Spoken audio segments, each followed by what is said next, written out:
Au nom d'Allah, le tout miséricordieux, le très miséricordieux. Saad. Par le Coran, au renom glorieux. Dhikr. Ceux qui ont mécru sont plutôt dans l'orgueil et le schisme.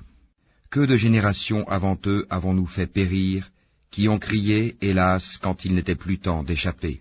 Et les Mécois s'étonnèrent qu'un avertisseur parmi eux leur soit venu, et les infidèles disent, c'est un magicien et un grand menteur.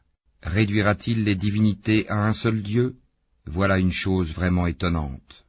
Et leurs notables partirent en disant, allez-vous-en, et restez constants à vos dieux, c'est là vraiment une chose souhaitable. Nous n'avons pas entendu cela dans la dernière religion, le christianisme. Ce n'est en vérité que pure invention. Quoi? C'est sur lui, parmi nous, qu'on aurait fait descendre le rappel, le Coran? Plutôt ils sont dans le doute au sujet de mon message. Ou plutôt ils n'ont pas encore goûté à mon châtiment. Ou bien détiennent-ils les trésors de la miséricorde de ton Seigneur, le puissant, le dispensateur par excellence? Ou bien ont-ils le royaume des cieux et de la terre, et de ce qui existe entre eux? Eh bien, qu'ils y montent par n'importe quel moyen. Une armée de coalisés qui ici même sera mise en déroute.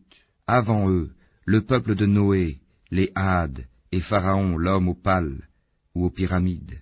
Et les Tamoud, le peuple de Lot, et les gens d'Alaïka, ont tous démenti leurs messagers. Voilà les coalisés. Il n'en est aucun qui n'ait traité les messagers de menteurs. Eh bien, ma punition s'est avérée contre eux, ceux-ci n'attendant qu'un seul cri, sans répétition. Et ils disent, Seigneur, hâte-nous notre part avant le jour des comptes. Endure ce qu'ils disent, et rappelle-toi David, notre serviteur, doué de force dans l'adoration, et plein de repentir à Allah. Nous soumîmes les montagnes à glorifier Allah, soir et matin en sa compagnie, de même que les oiseaux assemblés en masse, tous ne faisant qu'obéir à lui, Allah. Et nous renforçâmes son royaume, et lui donnâmes la sagesse et la faculté de bien juger. Et était-elle parvenue la nouvelle des disputeurs quand ils grimpèrent au mur du sanctuaire? Quand ils entrèrent auprès de David, il en fut effrayé. Ils dirent, n'aie pas peur, nous sommes tous deux en dispute, l'un de nous a fait du tort à l'autre. Juge donc en toute équité entre nous, ne sois pas injuste, et guide-nous vers le chemin droit. Celui-ci est mon frère, il a 99 brebis, tandis que je n'ai qu'une brebis. Il m'a dit, confie-la moi, et dans la conversation, il a beaucoup fait pression sur moi. David dit, il a été certes injuste envers toi en demandant de joindre ta brebis à ses brebis. Beaucoup de gens transgressent les droits de leurs associés, sauf ceux qui croient et accomplissent les bonnes œuvres, cependant ils sont bien rares. Et David pensa alors que nous l'avions mis à l'épreuve. Il demanda donc pardon à son Seigneur, et tomba prosterné et se repentit. Nous lui pardonnâmes, il aura une place proche de nous et un beau refuge.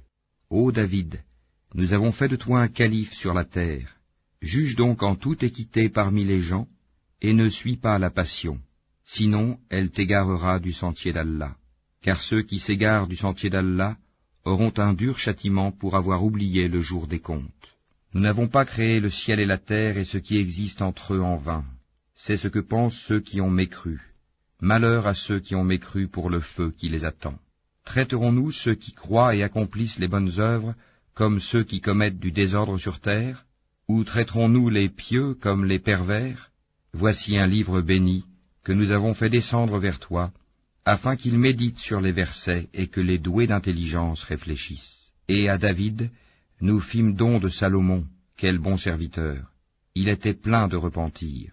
Quand un après-midi on lui présenta de magnifiques chevaux de course, il dit, « Oui, je me suis complu à aimer les biens de ce monde au point d'oublier le rappel de mon Seigneur, jusqu'à ce que le soleil se soit caché derrière son voile. Ramenez-les-moi. » Alors il se mit à leur couper les pattes et les coups. Et nous avions certes éprouvé Salomon, en plaçant sur son siège un corps. Ensuite il se repentit. Il dit, « Seigneur, pardonne-moi, et fais-moi don d'un royaume tel que nul après moi n'aura de pareil, c'est toi le grand dispensateur. » Nous lui assujettîmes alors le vent, qui, par son ordre, soufflait modérément partout où il voulait, de même que les diables, bâtisseurs et plongeurs de toutes sortes, et d'autres encore, accouplés dans des chaînes. Voilà notre don, distribue-le ou retiens-le sans avoir à en rendre compte. Et il a une place rapprochée de nous et un beau refuge. Et rappelle-toi Job, notre serviteur, lorsqu'il appela son Seigneur, le diable m'a infligé détresse et souffrance. Frappe la terre de ton pied, voici une eau fraîche pour te laver, et voici de quoi boire. Et nous lui rendîmes sa famille, et la fîmes 2 fois plus nombreuse, comme une miséricorde de notre part, et comme un rappel pour les gens doués d'intelligence. Et prends dans ta main un faisceau de brindilles, puis frappe avec cela, et ne viole pas ton serment. Oui, nous l'avons trouvé vraiment endurant, quel bon serviteur, sans cesse il se repentait. Et rappelle-toi Abraham, Isaac et Jacob, nos serviteurs puissants et clairvoyants. Nous avons fait d'eux l'objet d'une distinction particulière, le rappel de l'au-delà. Ils sont auprès de nous, certes, parmi les meilleurs élus. Et rappelle-toi Ismaël et Élisée, et Dal-Kifl, chacun d'eux parmi les meilleurs. Cela est un rappel. C'est aux pieux qu'appartient en vérité la meilleure retraite, les jardins d'Éden aux portes ouvertes pour eux, où, accoudés, ils demanderont des fruits abondants et des boissons. Et auprès d'eux seront les belles au regard chaste, toutes du même âge. Voilà ce qui vous est promis pour le jour des comptes. Ce sera notre attribution inépuisable.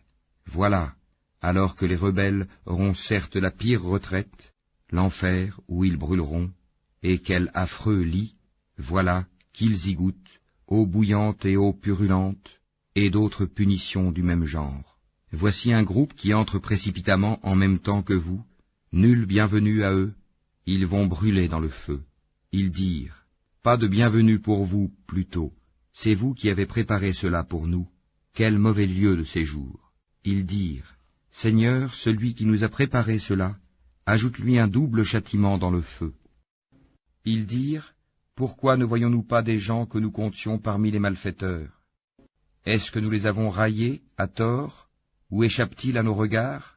Telles sont en vérité les querelles des gens du feu. Dis, je ne suis qu'un avertisseur, point de divinité à part Allah, l'unique, le dominateur suprême, Seigneur des cieux et de la terre, et de ce qui existe entre eux, le puissant, le grand pardonneur. Dis, ceci, le Coran, est une grande nouvelle, mais vous vous en détournez. Je n'avais aucune connaissance de la cohorte sublime au moment où elle disputait. Il m'est seulement révélé que je suis un avertisseur clair. Quand ton Seigneur dit aux anges, je vais créer d'argile un être humain, quand je l'aurai bien formé et lui aurai insufflé de mon esprit, jetez-vous devant lui prosternés. Alors tous les anges se prosternèrent, à l'exception d'Iblis, qui s'enfla d'orgueil et fut du nombre des infidèles. Allah lui dit, ô Iblis, qui t'a empêché de te prosterner devant ce que j'ai créé de mes mains? T'enfles-tu d'orgueil ou te considères-tu parmi les haut placés? Je suis meilleur que lui, dit Iblis. Tu m'as créé de feu, et tu l'as créé d'argile. Allah dit, sors d'ici, te voilà banni, et sur toi sera ma malédiction jusqu'au jour de la rétribution. Seigneur, dit Iblis, donne-moi donc un délai jusqu'au jour où ils seront ressuscités. Allah dit, tu es de ceux à qui un délai est accordé, jusqu'au jour de l'instant bien connu. Par ta puissance, dit Satan, je les séduirai assurément tous, sauf tes serviteurs élus parmi eux. Allah dit, en vérité, et c'est la vérité que je dis, j'emplirai certainement l'enfer de toi et de tous ceux d'entre eux qui te suivront. Dis, pour cela je ne vous demande aucun salaire, et je ne suis pas un imposteur. Ceci, le Coran, n'est qu'un rappel à l'univers, et certainement vous en aurez des nouvelles bientôt.